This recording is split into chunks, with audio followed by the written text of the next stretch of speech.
रसिक हो, नमस्कार.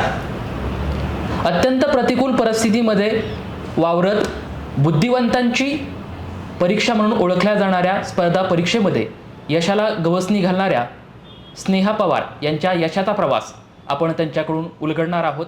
खरं तर मी त्यांचं सर्वप्रथम मनपूर्वक अभिनंदन करीन आणि त्यांचं आज या ठिकाणी स्वागत पण करीत. आपलं स्वागत.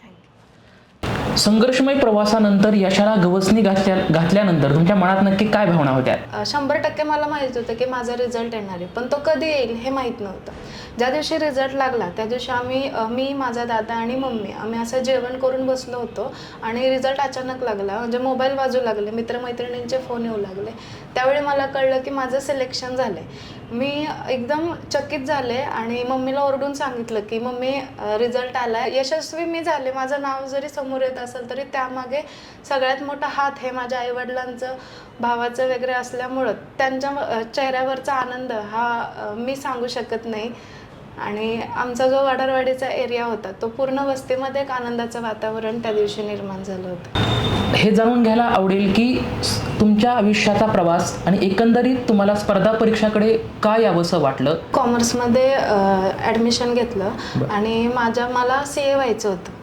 म्हणजे तोपर्यंत तर माझं काहीच ठरलेलं नव्हतं. 11वी 12वी झाली, पण मी ज्या समाजामध्ये राहते त्यावेळी काय होतं की जास्तीत जास्त बालविवाहाचं प्रमाण आपल्याला तिथे दिसतं. त्यातल्या त्यात माझं लग्न हे वयाच्या 18व्या वर्षी झालं. आणि आपला समाज आपल्याला माहिती आहे की त्या ठिकाणी कसं असतं की मुलगी म्हणजे एक इज्जत असते समाजाची, एक नाक असतं. ह्या सगळ्या गोष्टी त्यांच्या डोक्यात होत्या आणि कुठेतरी त्यामुळे माझं लग्न लावून दिलं गेलं त्या ठिकाणी. आणि मग शिक्षणाने माझं म्हणजे नाळच तुटली त्या ठिकाणी. त्यानंतर ना एक परिस्थिती अशी आली की मला पोलीस चौकीत जावं लागलं. तिथे गेल्यानंतर ना तिकडे एक लेडी ऑफिसर होत्या ज्या माझ्यासमोर आल्या आणि त्या त्यांच्या कारमधनं उतरल्या. आणि त्या ठिकाणी जर आजूबाजूचा पोलीस स्टाफ होता ते त्यांच्या समोर आल्या आणि त्यांना सल्यूट केलं. त्यावेळी मला माहीत नव्हतं, म्हणजे आपण ते रँक वगैरे बघत नाही की ते CP होते, DYSP होते, ते काहीच मला माहीत नाही. फक्त ती वर्दी मला दिसत होती. आणि त्या ठिकाणी मी तिथे अचंबित झाले की अरे बापरे, म्हणजे माझ्या हातात काहीच अधिकार नाही आहे. आणि त्या ठिकाणी त्या महिला होत्या, त्यांना जो इज्जत मिळत होता तो आपल्याला नव्हताच. मग हे कुठंतरी मला असं वाटत होतं की ही जी दरी आहे ना ती कुठेतरी कमी करता येईल आपल्याला. आणि तिथून पुढे मी घरी गेले आणि माझ्या डोक्यात ते वारं शिरलं की नाही, मला असं काहीतरी करायचं. गावाकडची लोक पुण्यात येऊन MPSC करतात, पण पुण्यातल्या लोकांना खरं MPSC काय हे कळतच नाही. तर मग मी त्या ठिकाणी तो निर्णय घेतला आणि MPSC चालू केली. तर या सर्व प्रवासामध्ये तुमच्या आईवडिलांची तुम्हाला भक्कम साथ मिळत गेली असंही तुम्ही नमूद करता. तर या विठ्ठल रुक्माईबद्दल तुम्ही काय सांगाल? कितीही अडचणी आल्या तरी त्यातून मार्ग कसं काढायचं हे मी माझ्या आईवडिलांकडनं शिकली आहे. पण ज्यावेळी मुलाला घेऊन माहेरी आलेलो असतो त्यावेळी समाज अनेक प्रश्न विचारतं की मुलगी कशाला इथे आहे किंवा काय. पण ह्या सगळ्या गोष्टी बाहेरच्या बाहेर ठेवणारे, म्हणजे माझ्यापर्यंत ती गोष्ट येऊ पण न देणारे हे माझे आई वडील होते. मग हे स्वतःचं अस्तित्व निर्माण करण्यासाठीच हे सगळा संघर्ष होता. आणि त्यामागे आई वडिलांनी खूप चांगला सपोर्ट केला. ज्यावेळी इंटरव्ह्यूला गेले त्यावेळी इंटरव्ह्यूच्या पॅनलने पण मला हा प्रश्न विचारला की तुम्ही PSI झाल्यानंतर तुमच्या मुलाची जबाबदारी तुम्ही कसं पार पाडणार.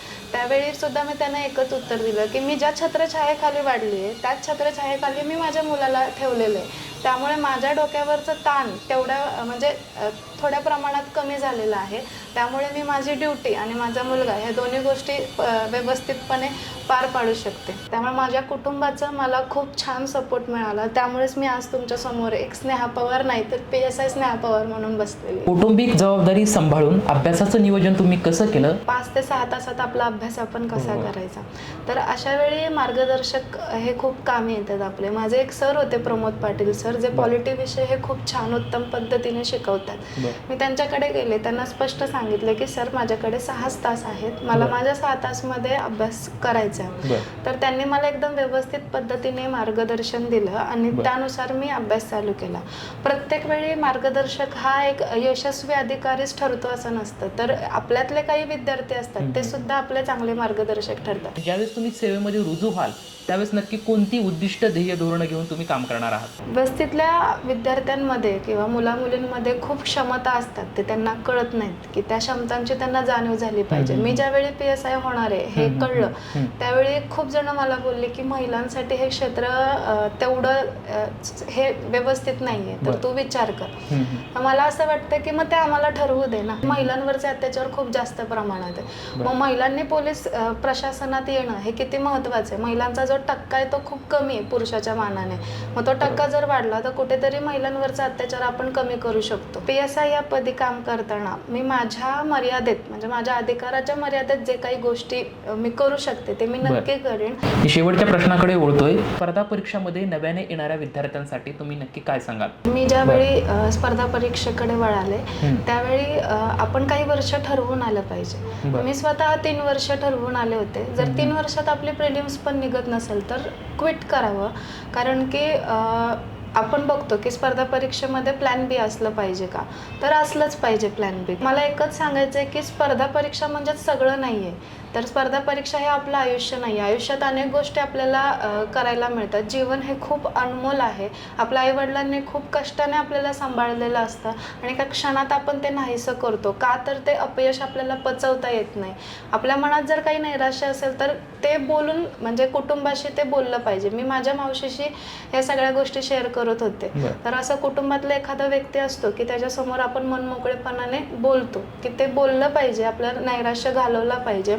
आणि काही वर्षानंतर क्विट केलेलंच बरं. कधी निघायचं ते आपल्याला कळलं पाहिजे. एक जिद्दीची ठिणगी पडावी आणि त्या ठिणगीने वनवा पेटावा असाच काहीसा प्रवास स्नेहा पवार यांचा आहे.